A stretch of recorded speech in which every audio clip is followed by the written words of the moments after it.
okubashomesa kubire kutebekanisiibwe office ya district community development office ahabwa Kyegegwa obwe bari kutebwa mu center ba UNICEF. We would like to appreciate first of all our good and mighty partner UNICEF for continuous support.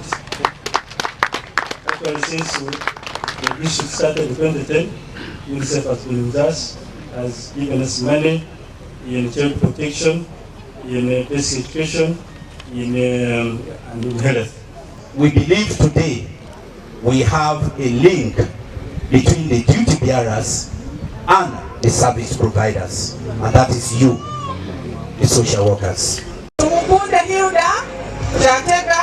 Bari kutongoza abantu aba ahambuga za district Honorable Flavia Rwabuhoro chairman w'akakiiko k'ekikora cy'abantu mu ishenjero kandobira ry'umugenyi mukuru ajimirira abazire abatari kufayo kuganira n'abana babo.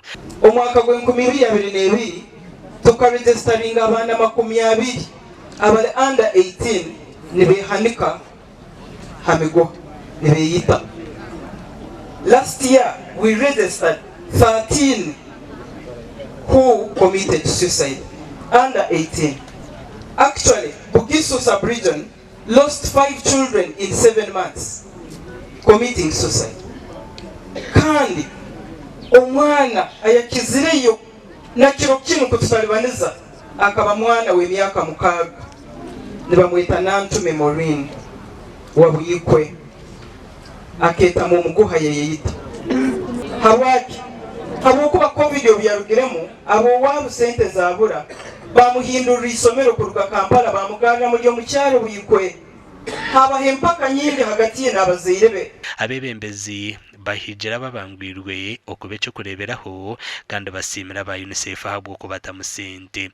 We want you to be very exemplary, and we want the community to have confidence in you and have faith in you, that if I take my matter to so and so, it shall be handled well. Iyo mulitara saa zino abacho gona gaja kutandikira nka wanomanyo kazarakano tokasonesaga baja kutandikira haliwe oba kasomatu hano ngati okore kusoma obu nyamaru atamire parasoso murozi parasoso makusiga kura drink hano. So going to be the examples. Ababangwirwe baraganise kwija kora jemerumo yabo kurwanirwa ubugabe bw'abana abana kutatukunyizibwa abasire nangwa n'abandi bantu.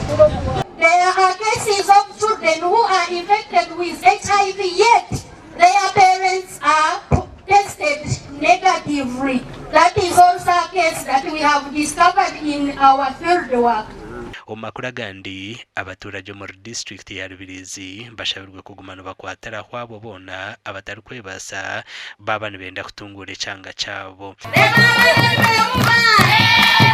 Ebe nebindi begambirwa hakushemererwa na nabana b'amafuzi batari bamwe na bamwe mpaka kandi batirweyo Kyagaba Edison arukurabira omukibina cya Chamba Orphanage Foundation kandi nagira ngo amagara gabinji gahindukire kunarabire omumberezo zigumire munonga ezo kuferwa omuzire wanje tine buyambi bwona kandi nyambwa abantu batari bamwe na bamwe ababire ni bambugana nani ndugayishomero nagira ntekateka yogira ngo abana bakuraba mu mbere kezi nabire nindabamo so niko kutandikaho ekitongole cyugira tuyambirire abantu abamwe abazire babo bakafera umupaka ku Elizabeth National Park abandi bayitwa ubugwire bwa HIV kandi babire ni baba batine buyandi yenu ni tusina director habo kutera hishomereri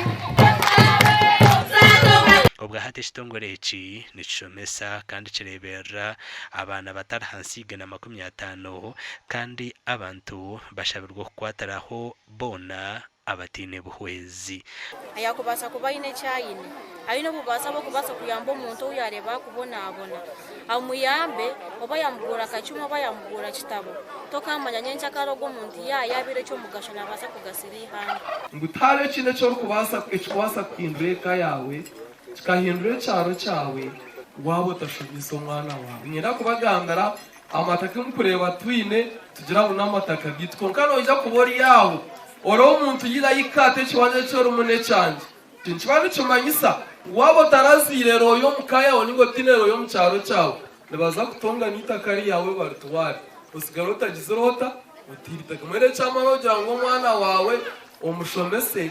Amakuru agagasha kwa Philip Murangira hamwe na Onesimus Ndiyanabo.